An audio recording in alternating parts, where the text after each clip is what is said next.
जी, आज के इस अंक में हम शरीर के तापमान की बात करेंगे, तो उसमें भी बहुत सारे रोग निकल कर आते हैं।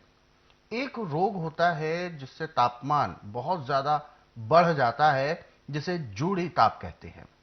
ऐसे में शरीर का तापमान इतना बढ़ जाता है, बुखार जैसे होता है, कंपन भी होती है शरीर के अंदर, कपकपी जैसे होती है, और शरीर तेज गर्म हो जाता है।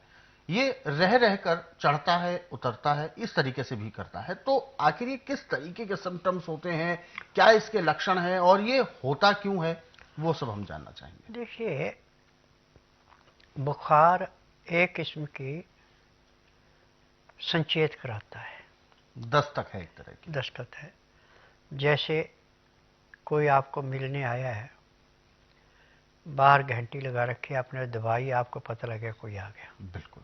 तो आप आके उसको देखेंगे। बुखार भी एक ऐसा ही है। अच्छा। अब जूड़ी बुखार जिसको बोलते हैं,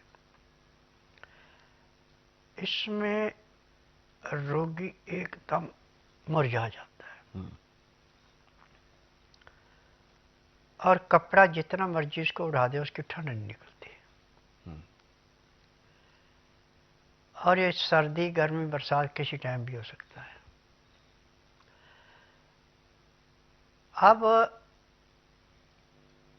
स्वास्थ्य विचार में हर एक रोग को ऐसे समाप्त किया जाता है जैसे कूड़े करकट के ढेर को माचिस की तीली जलाती है। तो इसके लिए सिर्फ 3 चीजें लेनी पड़ती हैं। चूना ले लो आप 250 ग्राम, और नींबू का रस निकाल लो 250 ग्राम। अब इसमें कांच की बोतल होनी चाहिए, जी। प्लास्टिक नहीं चलनी। अब चूने को पीस के बोतल में डाल दिया, ऊपर से आपने जितना चूना था उतना नींबू का रस डाल दिया। दोनों चीजें मिल गई, बिल्कुल। अंदर खोलेगा। अच्छा, अपने आप ही खोलेगा। हाँ, जब खोलना बंद कर दे तो इसके अंदर पानी डालना फिर आपने जैसे आपकी 1 लीटर की बोतल है, तो आधा लीटर तो आपका ये पड़ गया। जी। दोनों चीजें मिला के। अब पानी से इसको बोतल को भर देना आपने। जी। और उसके आधे घंटे के बाद जो चूना और नींबू का रस मिलाया था, चूना तो नीचे बैठ गया और पानी आपका बिल्कुल निर्मल होकर ऊपर तैरेगा। जी। गुरुजी। पानी के अंदर चूना नहीं आएगा। जी, जैसा कि अभी आपने बताया कि वो अंदर ही खौलने लगेगा, पानी जो बोतल के अंदर, उस दौरान ढक्कन बंद ना, रखना है या ढक्कन खुला खोलकर? रहेगा। अच्छा। ऐसा गैस निकले तो बोतल फट जाएगी, अच्छा। अच्छा। उसकी गैस निकलने देनी। गैस निकलनी चाहिए। हाँ, जब गैस निकल गई, हम्म। उसका खोलना बंद हो गया, जी। तो आप उसमें फिर पानी डालेंगे। पानी डाल के आधा घंटा उसको रहने देंगे, खुले में ही रहने देंगे। खुले में रहने देंगे।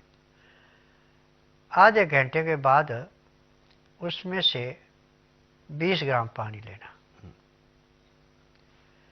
और रोगी को पीने को देना। जी। और एकदम नहीं पिएगा, 20 ग्राम पीने में भी वो कम से कम 10 मिनट लगाएगा। थोड़ा सा लिया, पी गए, फिर रुक गए, फिर थोड़ा सा पिया, रुक गए। ऐसे हर 1.5-2 घंटे बाद पिलाते रहना। कम से कम 10-12 बार आप पिला देंगे, अब बुखार का तो नाम निशान नहीं रहेगा। बिल्कुल। बुखार तो गया। अब दूसरे दिन भी आपने ऐसा करना, 3 दिन लगातार देना पड़ता है। परंतु अब खान पान पे विशेष ध्यान देना। इसमें आपने बासमती के चावल और मूंग की दाल, इसकी खिचड़ी बना के देनी है।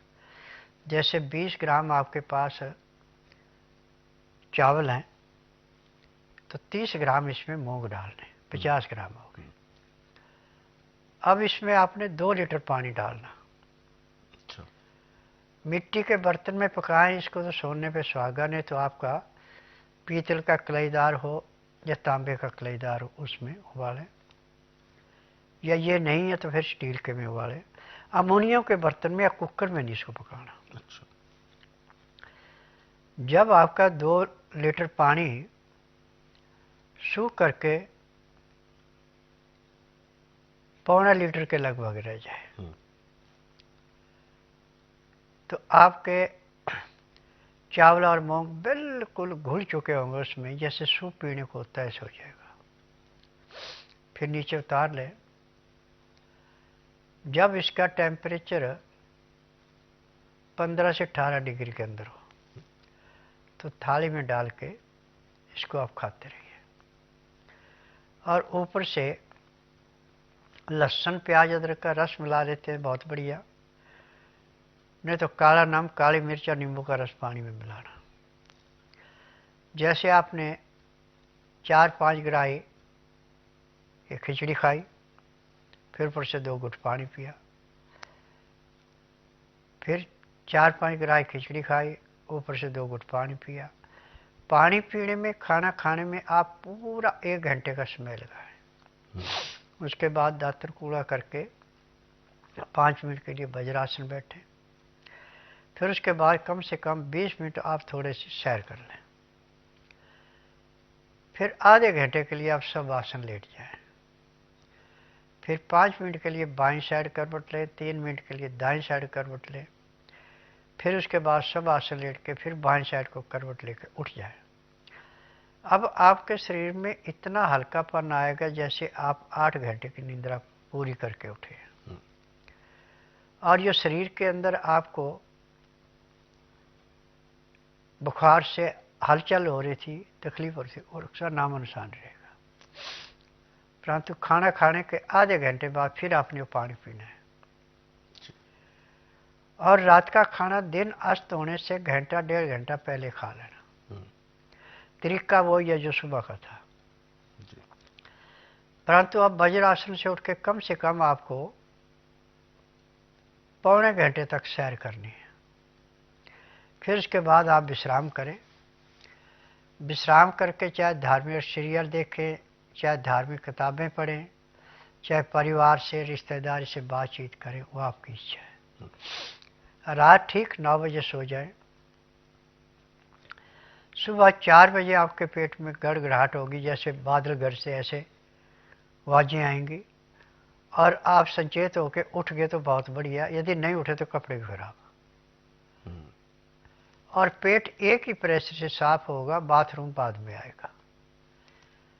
परंतु जो चूने का पानी आपने नींबू के रस में बना रखा है, ये आपने दूसरे दिन भी ऐसे लेना और तीसरे दिन भी ऐसे लेना। यदि पहले दिन का खत्म हो गया, दूसरे दिन फिर नया बनाना। अब इस प्रकार 3 दिन जब आप ले लेंगे तो 1 साल भर आपको ये दोबारा बुखार आ ही नहीं सकता। सबसे बड़ा नुस्खा है। परंतु इसमें लाल मिर्च, हरी मिर्च नहीं आपने खिचड़ी में मिलानी है। यदि मिर्च का आपको टेस्ट लेना है तो आप इसमें काली मिर्च पीस के मिला सकते हैं, सौंठ मिला सकते हैं, जीरा, अजवाइन, दालचीनी, बड़ी इलायची पीस के थोड़ी सी ऐसे लगा सकते हैं ऊपर से। यदि उसके साथ आपको दही लेने की इच्छा तो गाय के दूध का दही होना चाहिए या सोयाबीन का दही हो, वो ले सकते हैं। कहीं भैंस का दूध का या डेयरी के दूध का जो दही जमता है, ये नहीं लेना, उल्टा नुकसान करेगा। और सोयाबीन का दही तो जब आप काटेंगे तो पानी नहीं छोड़ता। गाय का या बकरी के दूध का दही जमा होगा तो पानी छोड़ता है। गाय का, बकरी का और सोयाबीन का दूध आप पैदा होते बच्चे से लेके आखिरी सांस लेने वाले बुजुर्ग तक दे सकते हैं, कभी नुकसान नहीं करेगा। परंतु जब भी देना है तो इसका टेम्परेचर इतना गर्म कर लें कि आपकी उंगली इसको बर्दाश्त कर ले। ठंडा नहीं देना। ठंडा नहीं देना, बिल्कुल। हाँ, अब खिचड़ी तो आपकी गर्म गर्म उसमें डालेंगे, ऑटोमेटिक गर्म हो गया। बिल्कुल। हाँ।